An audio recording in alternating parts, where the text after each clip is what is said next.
Welcome to the Ramblin Podcast with Jake Pendergast. Hello. Welcome to episode 2 of the Ramblin Podcast. Once again, I'm Jake Pendergast. Before I go any further, just want to say thanks to everybody that listened to the first episode.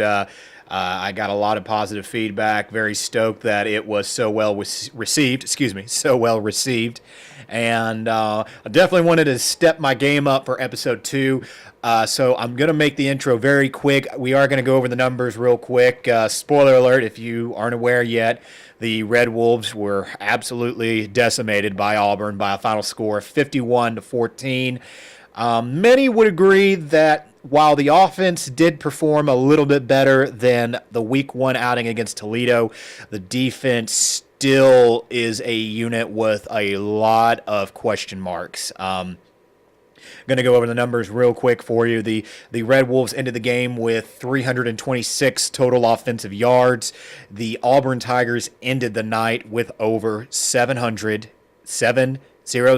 In fact, to be specific, 706 total offensive yards. It is the most given up by a Blake Anderson team in his tenure. I don't have it in front of me, but I would not be surprised if that ends up being a school record for most yards given up ever by an opponent to Arkansas State.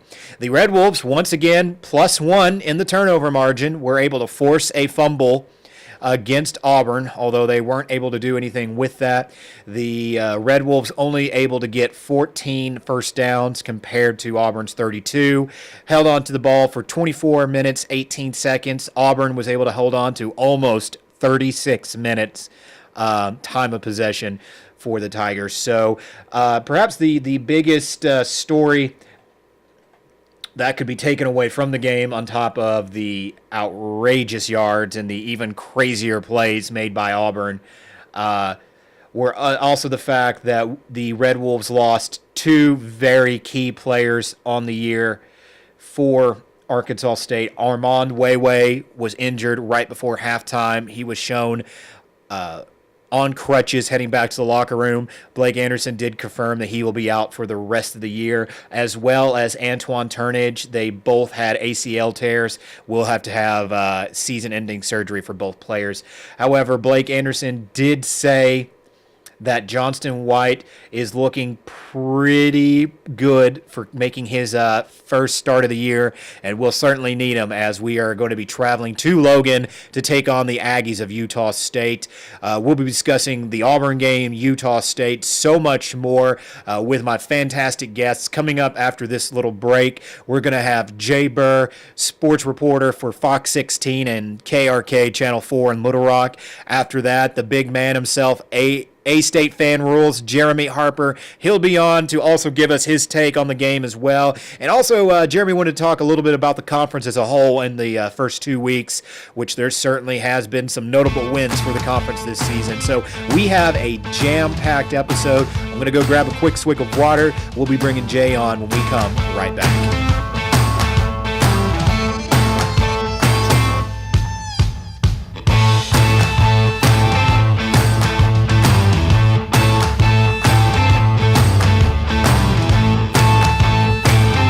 All right, guys, we are back, and I told you we were going to have Jeremy Harper on, but lo and behold, I've got a surprise for you. Actually was able to wrangle down the one and only Jay Bir from Fox 16 and Channel 4 in Little Rock. Jay, how's it going, my man? Tom, doing fantastic. I could be a little better, but under the circumstances, but, you know, we'll keep plugging along. Jay, as my favorite saying goes, let's just jump right into it. Let's not dance around this. After the first 2 games of the season, just kind of what are you feeling? Obviously, there's probably got to be some disappointment at being a Red Wolves fan that you are. Just kind of what are your take on this 0-2 start for the team? Oh man, that has been bad, and I think, you know, and I talked to Coach Anderson actually about a lot of this in the preseason and some of the days leading up to it, and he even said, you know, hey, this team's got a lot of potential, and potential is a scary word. And he even said those exact things. And this is sort of the product of a lot of that potential not living up to said potential. And I think a lot of the restlessness in the fan base right now is just that we're living on that hype. There was a lot of hype coming into this year. You know, the team is bigger and faster than it's ever been, and we are just not seeing it in terms of results. The offense just isn't clicking right now.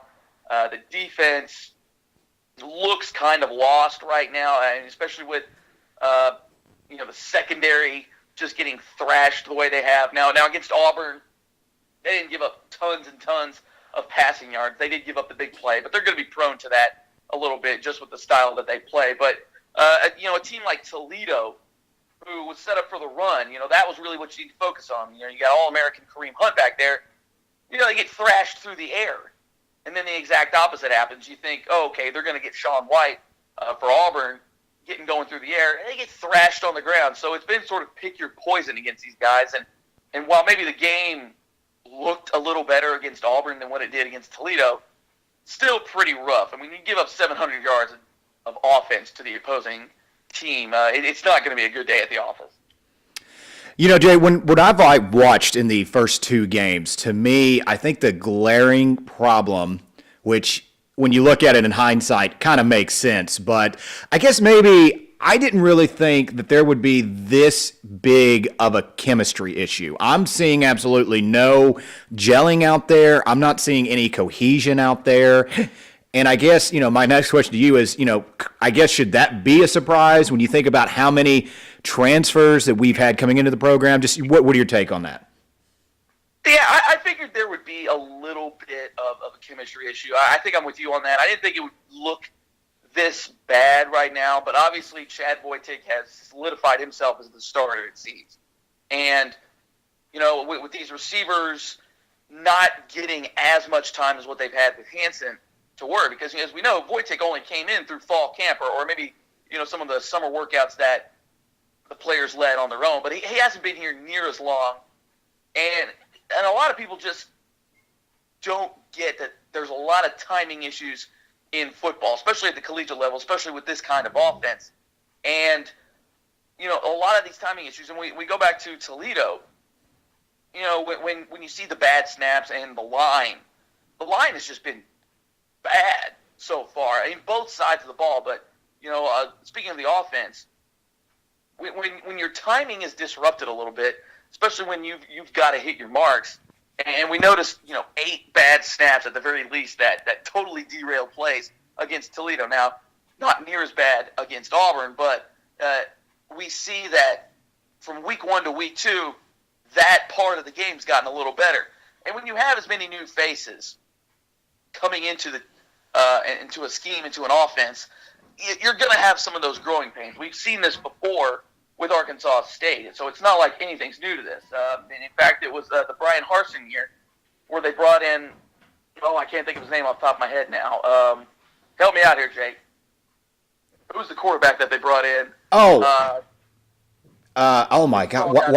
I know. Why am I blanking on his name at the moment? I know. From Utah State. Talking about there. And we noticed there's kind of some of those same issues. Now, granted, it's a completely different offense under a completely different head coach, but the point still remains is... Adam Kennedy. Sorry, I didn't mean to interrupt you. That's right, Adam Kennedy. Oh, gosh, I can't believe we both choked on that. But, the same issues were still there. Sort of the timing of things wasn't quite set. A lot of new faces, a lot of guys maybe still trying to figure out what their role is. Because, you can do things in practice all day until you're blue in the face, but until you actually get into game situations, and even for the coaching staff as well, you're not going to know who are my go-to guys in what situation. Who do I need to get to on second and short? Who are the guys that we can depend on, at least in the terms of the wide receivers that I'm talking about right now, in third and long, third and short, et cetera, et cetera. Because there's a lot of different guys with a lot of different skill sets on this team, and I think too with the new OC. You're also seeing some of those same growing pains here. What can I call with this personnel in certain situations? So, yes, I expected some chemistry issues, some growing pains. Did I think it was going to look this bad? No, I didn't, especially with an offensive line that is very experienced. You have some experienced running backs. Also, too, on the defensive side, that defensive front seven was supposed to be really good, and they were supposed to generate pressure just on their own to where the defensive backs can just, do their thing man-to-man a lot. They haven't done that. Now, arguably, on the defensive side anyways, they've gone up against probably the two best offensive lines that they're going to face all year. So I would expect, starting against Utah State come Friday, that we're going to see things sort of start falling into place. And obviously, you've had a whole another week of trying to gel, trying to get your timing down and things like that. So, now, if they look that bad against Utah State, then I think you start hitting the panic button. But I still am trying to hold off judgment in panicking myself. Before we jump ships here and to focus on the next game, which is Utah State, I feel amiss without getting your thoughts. It finally was official, hit Twitter sphere, which I feel like in this day and age, that makes it official, of course, about the fact that we have lost Armin Weiwei and Antoine Turnage to the season, both to ACL injuries. How big of an impact do you think is that going to be for our offense and our defense? Well, that's a huge blow on offense because Armand Weiwei was supposed to be that guy who was a different change of pace sort of fellow. He was the bruiser, in essence. I mean, he was a big cat. And, geez, man, as soon as I saw that one and I got word that he was off on crutches, and one of my guys texted me actually behind the scenes, and they're like, it doesn't look good. And as soon as I heard that, I was like, he's probably done for the year. It's probably an ACL, MCL type of setup, and sure as heck it is. And now for Turnage, I mean, that's just depth on the defensive side that you're losing too. At least with the running backs, we've got enough of a stable where they can carry on. We saw a little bit of Logan Meringue in this last game. Once Silky kind of gets back to 100%, you'll have a little bit. He'll kind of probably take on a little more of that bruiser role. But I mean, nothing against Warren Wand either. I mean, he's a short cat who's quick as a fox, and still he'll lay some wood on you. So, but you just really lose some of that dynamic of being able to really have a change of pace back there.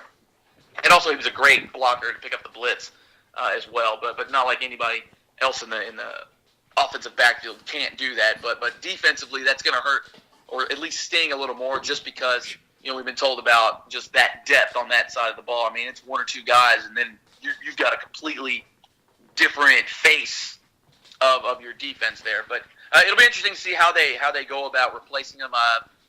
Like I said, I think they're still going to stick to their style of play until they absolutely have to, if injuries were to creep up. But we'll just kind of see how it goes. I think things will keep clicking on both sides of the ball, just like they had been, despite losing those two guys for the year. Now we've got the short turnaround. Once again, because, of course, much like the Toledo game late into the offseason, this Utah State matchup got picked up for national TV. Friday night will be on CBS Sports Network.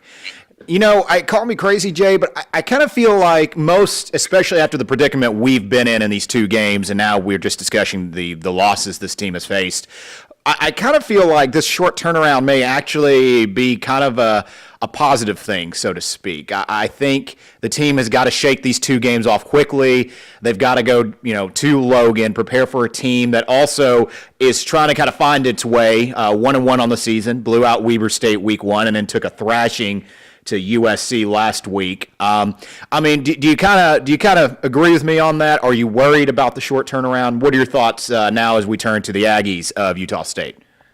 Well, you're always kind of worried about it a little bit in a way, just because physically, and not only that, you're traveling quite a ways on top of that. So that always concerns me. But from a mental standpoint, like you said, I think it's great. You've got to shake those two off. Now, I wouldn't be as disheartened, say, if the two games were flip-flops. Say Auburn was first, and then we played Toledo in the fashion that we did. Luckily for them, it was the other way. There was marked improvement against Auburn. The thing with Auburn, though, is, I feel like Gus was catching some serious heat.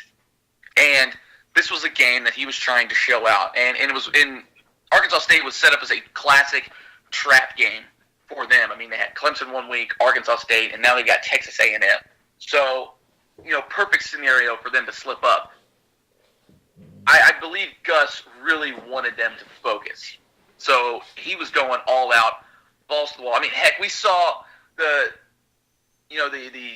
kicker scored a touchdown. I mean, he pulled out all the trick plays. So, they were into that game. And they just matched up physically a lot better against Arkansas State. So while there was marked improvement, and while it didn't look pretty, they did look better against Auburn. Now, and a lot of people are kind of starting to jump on this bandwagon. Now it's like, now the season starts. Now you're going against teams that are going to be very similar to you in terms of, physicalness, in terms of the amount of speed. I think from here on out, Arkansas State is going to hold an advantage in more departments than they're not, if that makes sense. You want to see them come out firing. You want to see them, get it together, basically. And against Utah State, they have a chance to do that. Utah State is not the same Utah State we saw come into Jonesboro a couple of years ago. I mean, they have lost a lot. They're kind of in rebuild mode. And frankly, we don't really know what to make of them right now. I mean, like you said, they blew out Weber State. They got blown out against USC. You kind of expect those sorts of things. Now, I haven't seen them play, so I don't really know how they looked in either one of those games. I think against USC it was pretty rough. But, again, it was one of those things where USC, they're trying to bounce back after getting thrashed by Alabama. So you're not really sure what to make of that situation there. And then, they blow out Weber State. So, kind of still in the dark about them. You could say the same for Arkansas State. They just haven't looked good. You could chalk that first game up to, first game for a lot of different guys. You got a new OC, some other new coaches as well. Second game in, you're going against the SEC, albeit against a mid-tier Auburn team. But you had like the Zika virus or whatever it was rolling through the team.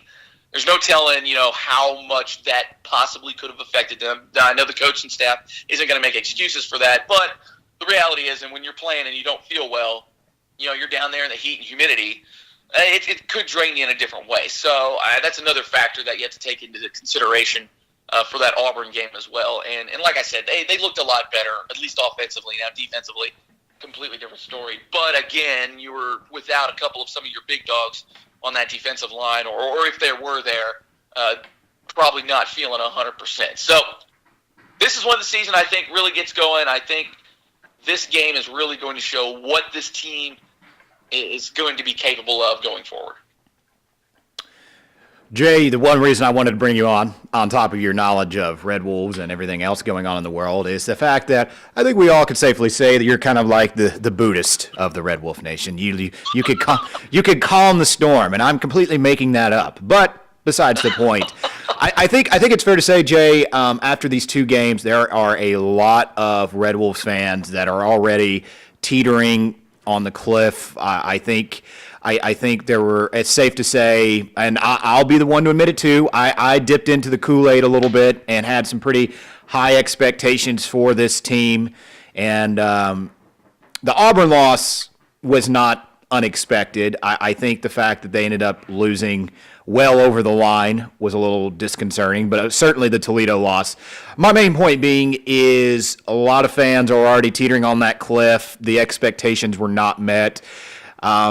Just what would you say, to them? Try to talk us all back away for a little bit. Well, and I kind of was with you there in the first half. I was like, this is ridiculous. They just look terrible on defense when you have a lot of experience coming back. But again, it kind of goes back to, and I was just as hyped as anybody else about the possibilities of going 12-0 or 11-1, maybe pushing the likes of Houston or Boise State if some things go the right way, that maybe a Sunbelt team could get to Dallas and represent in the Cotton Bowl.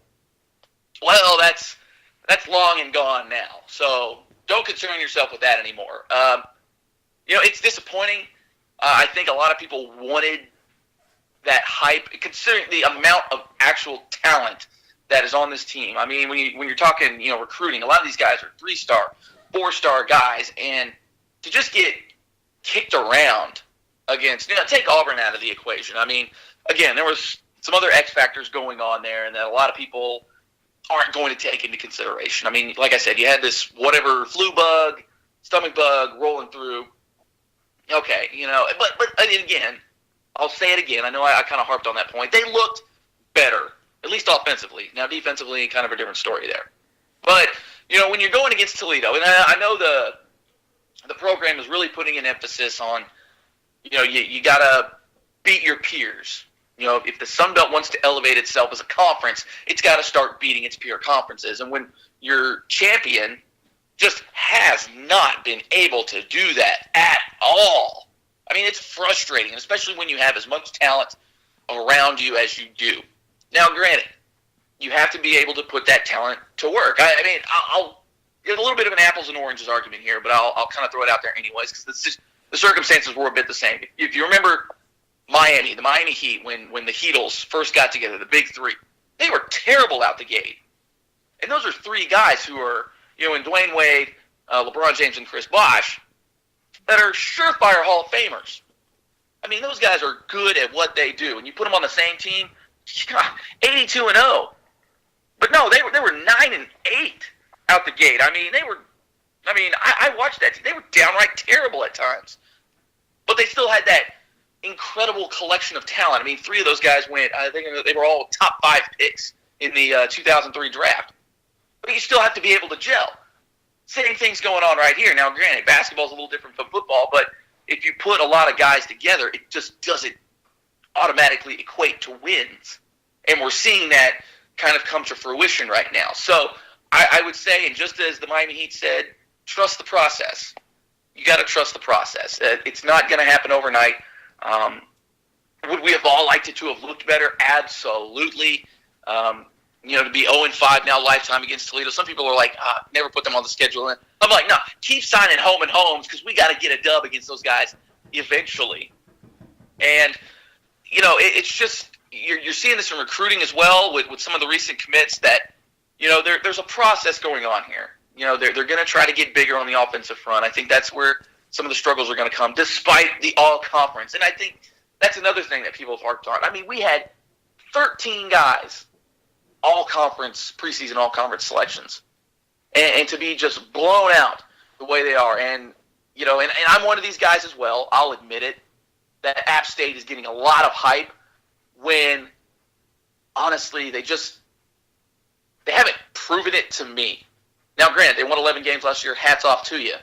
But, when you look at their non-conference and even a lot of their conference schedule, I mean, it's just been yawn.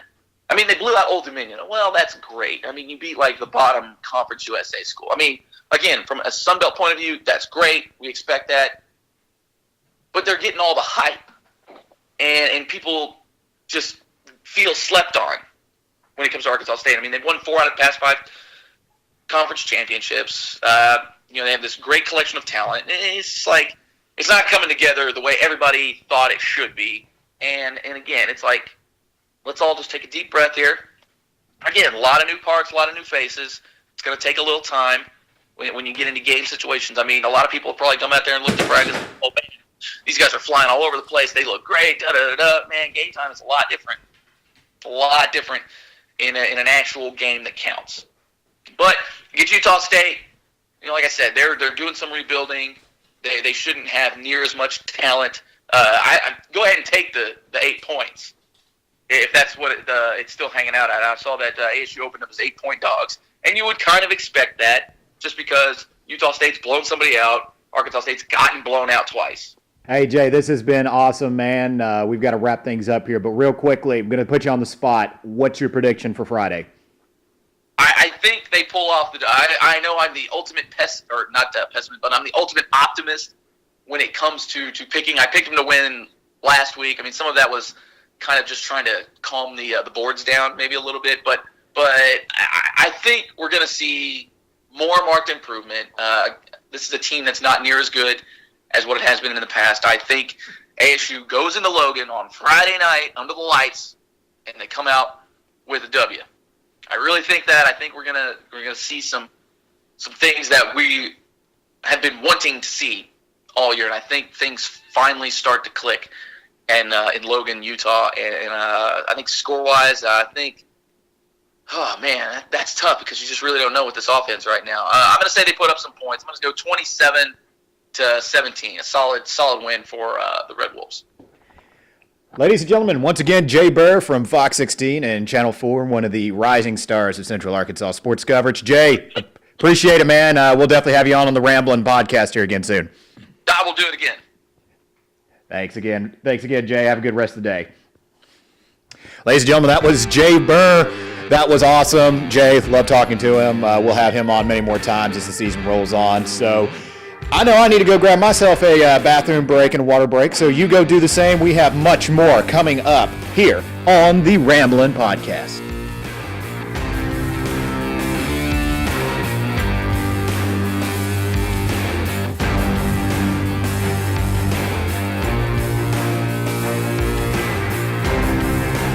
We are back for the Ramblin Podcast. I've been promising him for, officially only one time, but we've been working really hard to get him on. I'm proud to say we have, for the third ever guest on the Ramblin Podcast, the infamous AstateFanRules, Jeremy Harper. Jeremy, how's your Monday treating you?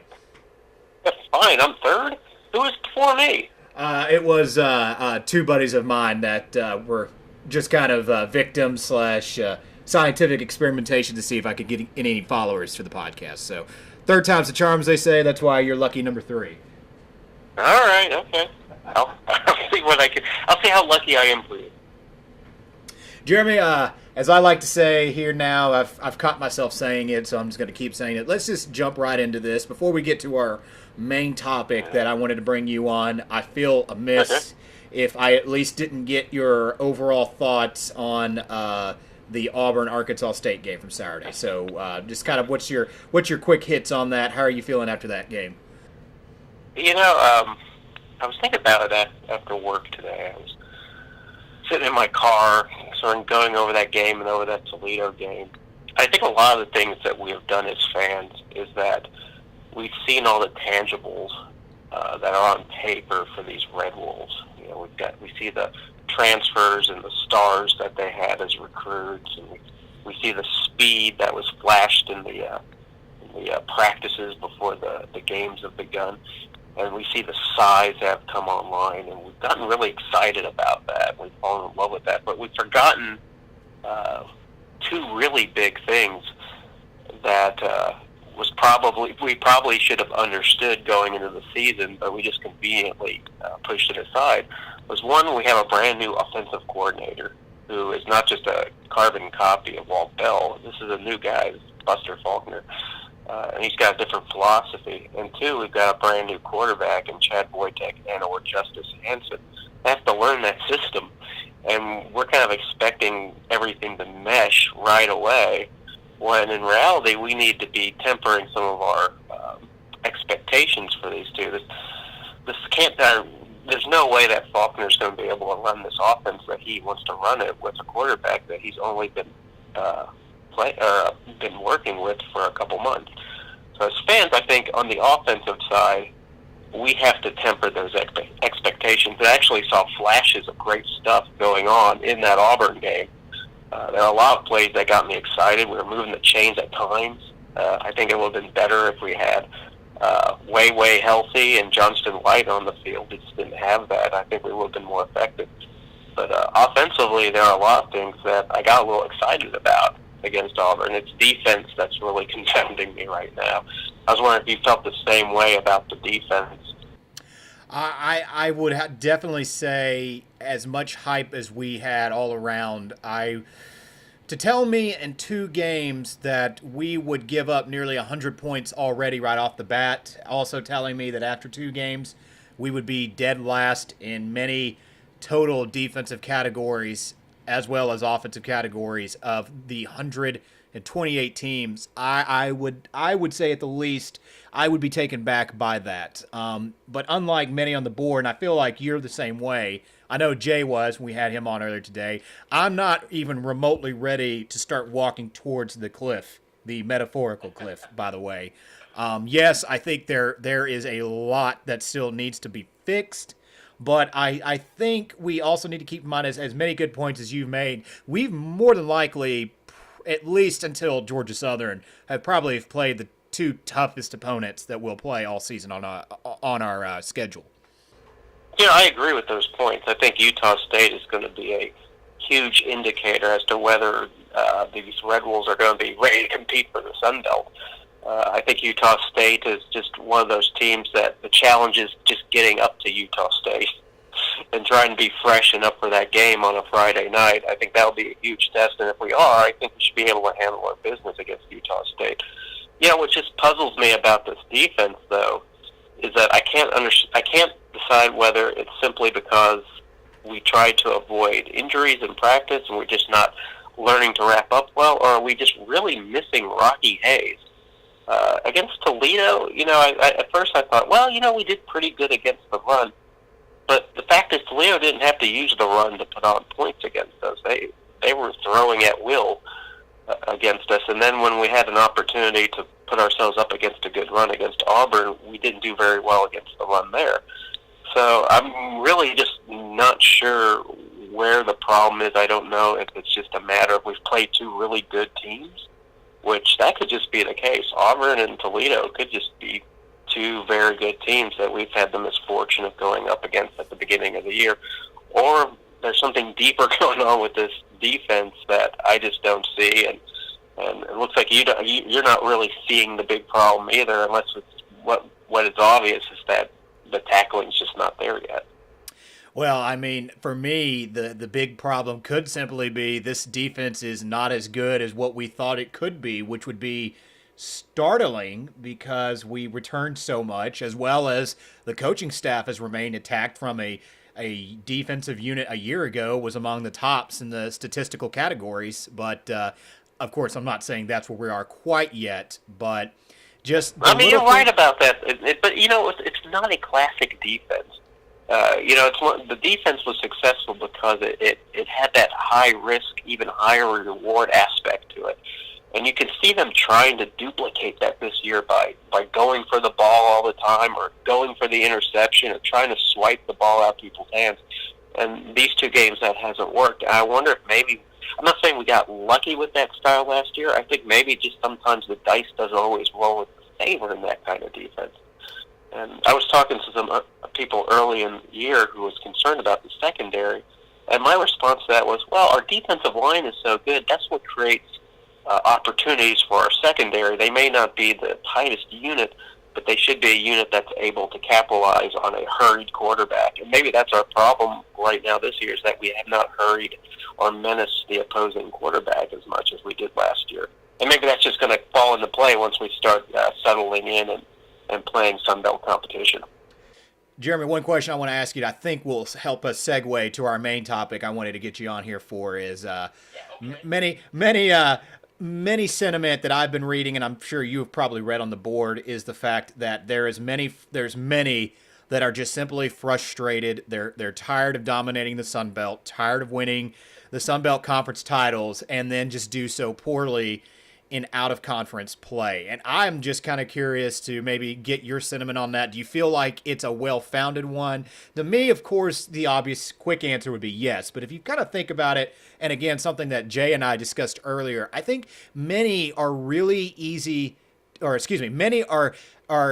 easily ready to forget that this is a program that for almost 20 years struggled to even remotely average out about, I would even safely say, top of my head, 4 or 5 wins a year, let alone even remotely be a competitor in the Sun Belt. And I mean, I think just the fact that we have won 4 of the last 5, gone to 5 straight bowls, I think those are awesome. I think they're great building points.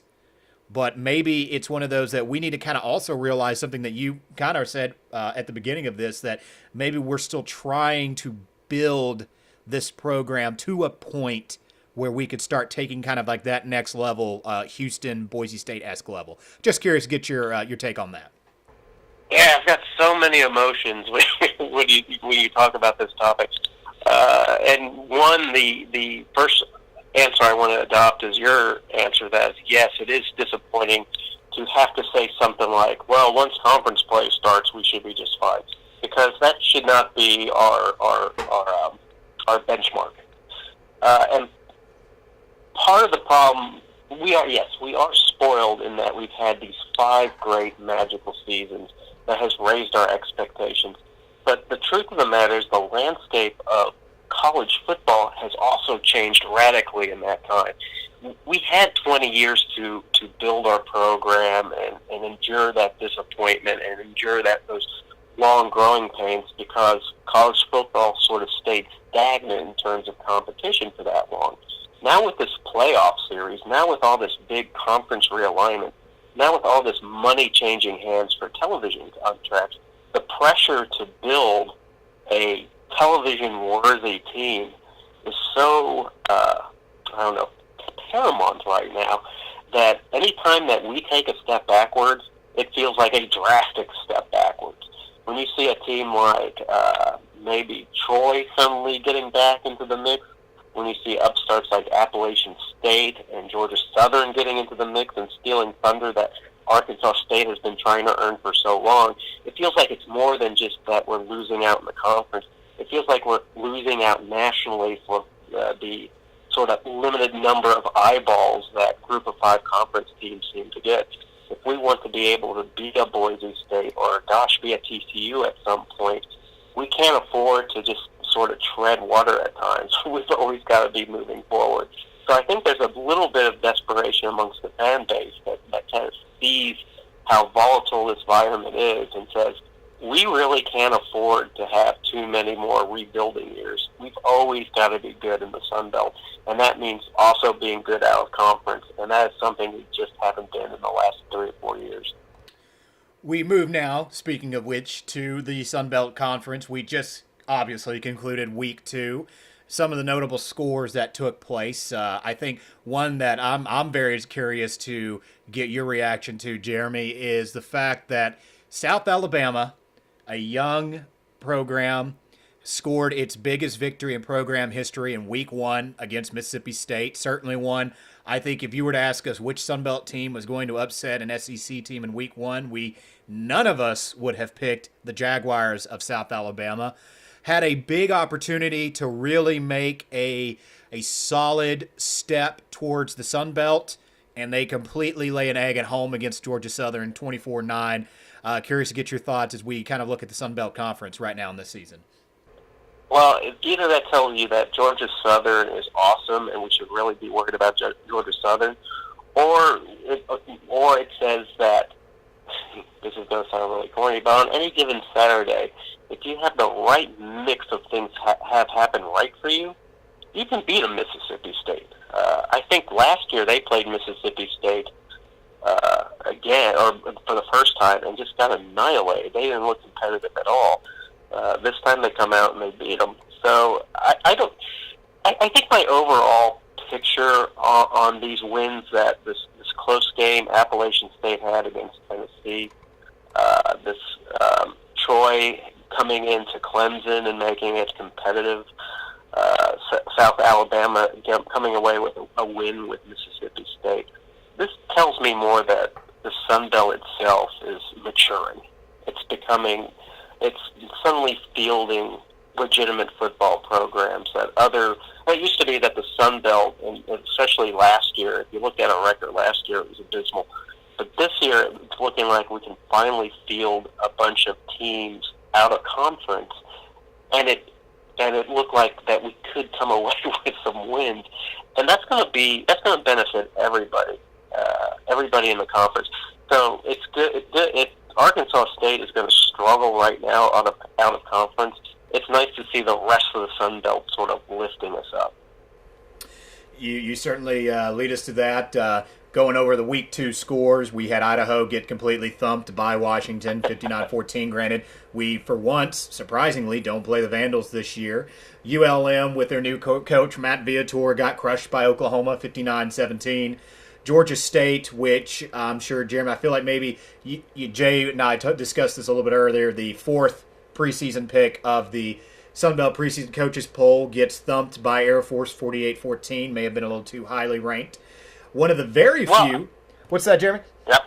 Well, I was going to say about Georgia State, there are two teams right now in the Sun Belt that have losses, and one of them's Arkansas State, and the other's Georgia State, and both these teams came in feeling really good about its defense and kind of talking big about it, and both teams have not showed up on the defensive side. So, yeah, I hate to put Arkansas State in the same boat as Georgia State, but that's where we are right now, right at the bottom. But go ahead, I'm sorry to interrupt. Oh, no, you're fine. I was going to say, on top of course, Appalachian State being one of the very few that did get the conference an out-of-conference win, annihilating Old Dominion 31-7. I think one that I think may very well carry over into Week 3 is New Mexico State. They had lost. I was thinking the same thing. They had lost to the Lobos, I believe. I don't have the number in front of me. I believe this is the first try in 8 years that they have finally been able to beat their in-state rivals in a thrilling game down to the wire, beat them at home 32-31, and now they go to a Kentucky team that gave up a 25-point lead at home to lose 44-35 from Southern Miss Week 1. Jeremy, do you think this could be one where the Aggies might be able to carry over and get another SEC scalp for the conference, so to speak? I see two upset chances in this lineup. Aside from Appalachian State, which has a good chance to beat Miami, I see two surprise upset chances. One is Idaho versus Washington State. Washington State is just not – they're struggling mightily right now. If Petrino can figure out a good offensive scheme against the Cougars, he might come out of the state of Washington 1-for-1. But that New Mexico State versus Kentucky game is very intriguing. The Aggies, I think their overall record against the Lobos is something like 34-70. Oh, I'm sorry, 32-70. They were 31-70 going into the game. So they won that game, and they're doing it without Larry Rose. Now, if Larry Rose can come back from this injury that he's had the last couple of weeks, and if he can go up against that Kentucky team that must be wondering what the heck is going on after losing that lead against the Golden Eagles and then being completely throttled by Florida, New Mexico State just might be that team that pulls out that other SEC upset. And I don't think we should be that surprised if it happens. But I do think we should have a more deeper chagrin that New Mexico State is not coming back into the conference after a couple of years. Now, Jeremy, I know many are going to call me absolutely crazy, which I believe crazy should be a third, fourth middle name of mine. But one I think just may, be a real sneaky, under-the-radar chance for the league. The Bobcats coming off of a bye, going to Fayetteville. The Razorbacks currently are a 31-point favorites in that game. I don't know if you got a chance to see even the highlights, but I was mightily impressed with Texas State in Week 1 with their performance at Ohio. I thought with a new coach, the way they've just really been a down-and-out program, especially last year, I gave them next to a zero chance to even compete. And they come back in a thrilling fashion. Tyler Jones into that game with over 400 yards and 4 touchdown passes. Maybe not be able to win, but I think they might be able to sneak up on this Hogs team. Especially how they won at TCU. Now they're eyeing that A&M date next week in Texas. Thoughts on that game? Well, all right. So some of the Sun Belt teams that are having success this year are the teams that have these entrenched quarterbacks, guys that have been playing in that system for a while. And Texas State is one of those teams. And when they beat the Bobcats, that was a huge surprise because the Ohio Bobcats. It was the Battle of the Bobcats. And I don't think anybody really gave Texas State much of a chance to win that game. But the Everett Withers seems to be one of these guys that's the real deal. I like Matt I always mispronounce his name, Viator, from ULM. I also think he's one of the real deals out there. I think he'll turn around ULM. But I think what Texas State really needed was a coach that was hungry, a coach that had some vision for the future and maybe some ambition. I think Francione, was his last name? Francione, yes. Yeah. He was sort of a guy that was there sort of collecting a paycheck. This guy Withers seems like a guy who's really just more interested in building a program and rebuilding his resume. And he's doing it at Texas State, which, if I could be wrong about this, I don't even think they have a full allotment of scholarship players on that team, let alone, just a bunch of I'm not necessarily sure if it's walk-ons, but they do have some veterans in the offense, which is nice. But they don't have a lot of stars. But I think Withers might be the guy that gets them past Arkansas. I don't know if they beat Arkansas. I think you just need a lot of size to beat Arkansas right now. I don't know if Withers and Texas State has that. But I wouldn't be surprised if they pulled it off. I was certainly surprised they beat Ohio. So if they beat Arkansas, they'll have both my admiration and my gratitude. Now, Jeremy, before we let you go, I want to let's get back on track here to our beloved Red Wolves. They are returning the home date from 2014 to Logan to face off with their former conference foes, which is astounding to say and keep a straight face, but it is true. Once upon a time, these were conference foes of ours. Currently, the Red Wolves, at last check, are a 9-point dog. The ESPN Football Power Index predictor on their website only have the Red Wolves at a 26% chance to win. Obviously, the first two games have been very dismal for Arkansas State. We lose way. And you got to tell me I am having Antoine. There we go. I had a complete brain fart for a second. We've lost both of them to the season. It just seems like anything that could go wrong has gone wrong for Arkansas State. Let me ask you, Jeremy, what needs to happen in order to get back on track? And kind of looking at the next three games for the Red Wolves, you've got at Utah State this Friday. We get a interesting in-state matchup the following Saturday, the 24th, against the UCA Bears. And then we'll be jumping into conference play with a humongous matchup with Georgia Southern. I know I just threw a lot at you. Pick where you'd like to start. Well, I think in order to win in Logan, I think we really need Johnston White in the backfield healthy and just pounding that defensive line. I think Wand is a talented and brilliant running back, but he cannot be the featured running back. He just does not have the power to wear out the defensive lines the way we need to wear out a defensive line. So we lost Way, but if we can get Johnston White back, I think that will be key. I think, looking at Wojtek against Auburn, he did not have a bad game.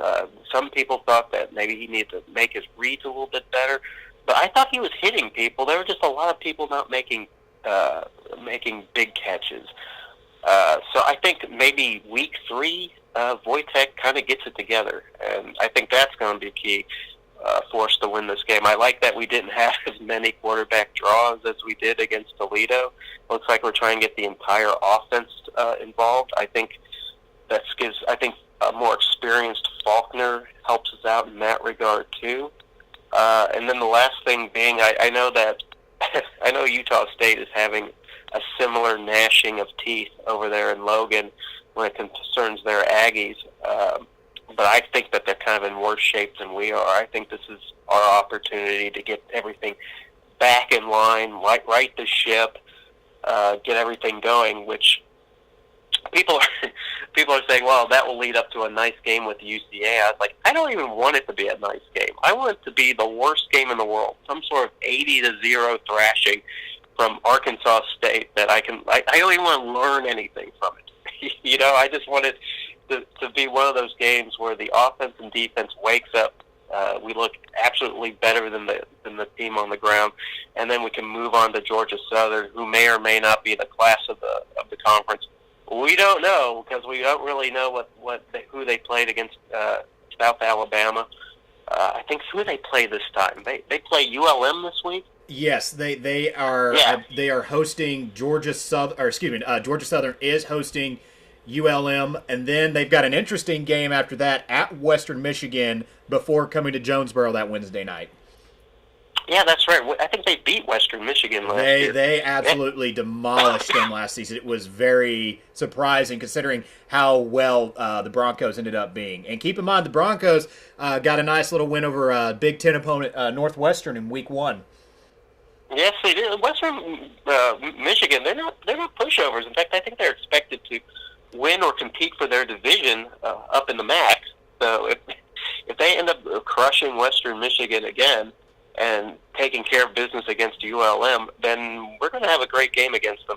But I tell you the truth, Jake, I know this sound in light of the first 2 games that we saw, I really feel like against Utah State is where we right the ship, where we have everything settled down, and then we go into UCA, take care of business, and I think we'll be right as rain when we face up against Georgia Southern. All right, ladies and gentlemen, he is AstateFanRules, Jeremy Harper. You can read all his stuff on theforgotten5.com. Are you writing anywhere else these days? Do you have your own personal blog, or is it just all on Forgotten 5?